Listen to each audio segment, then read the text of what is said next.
Hello my dears, कैसे हैं आप सब। Welcome to my YouTube channel let's go to success. आज हम करने जा रहे हैं वैल्यू चेन एनालिसिस। ये बहुत ही इंपॉर्टेंट टॉपिक है। एंटी नेट में बहुत बार क्वेश्चन पूछा जा चुका है। देखिए, ये टॉपिक वैल्यू चेन एनालिसिस दिया था माइकल पोर्टर ने 1985 में अपनी बुक कॉम्पिटिटिव एडवांटेज में। वैल्यू चेन एनालिसिस में क्या है, माइकल पोर्टर ने ऐसी एक्टिविटीज को आइडेंटिफाई किया है जो एक कंपनी की, एक फर्म की वैल्यूज को क्रिएट करती हैं और अपॉर्चुनिटीज और थ्रेट को आइडेंटिफाई करके उनको मैच करती हैं स्ट्रेंथ एंड वीकनेस के साथ। और ऐसी एक्टिविटीज को ऐड किया जाता है जो हमारी कंपनी की वैल्यूज को ऐड करने में हेल्प करती हैं। It is a method used for examination of strengths and weakness of a firm. Every organization has to perform a chain of activities to develop the value of the business.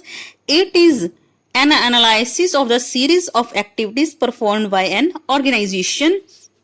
A value chain is a set of interlinked activities which are performed by an organization for creating values. These activities may start with the purchasing of raw material, processing and marketing activities.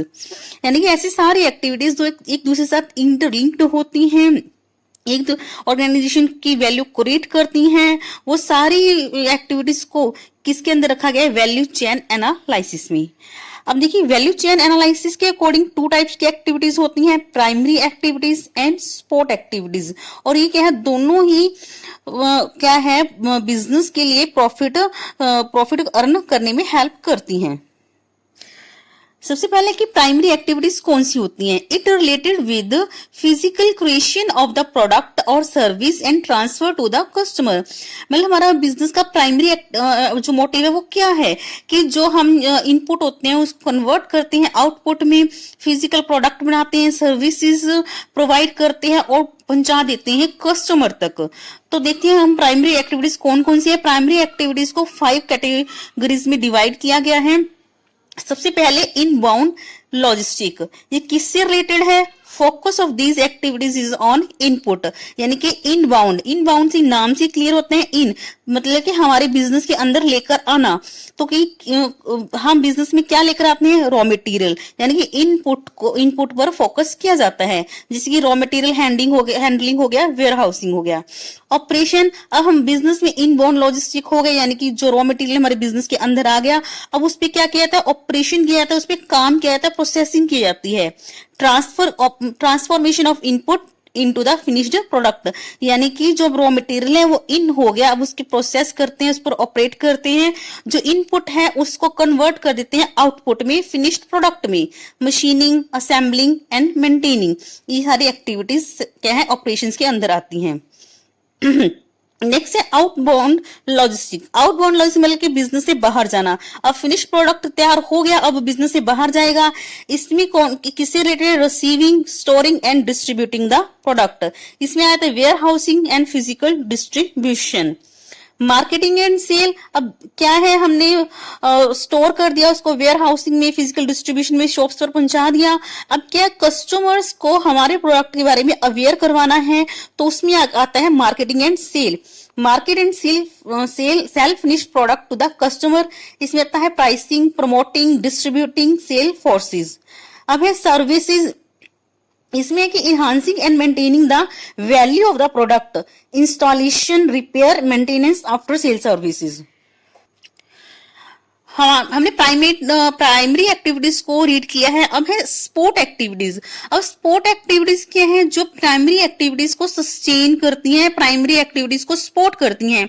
ऐसी activities जो primary activities को perform करने में help करती हैं।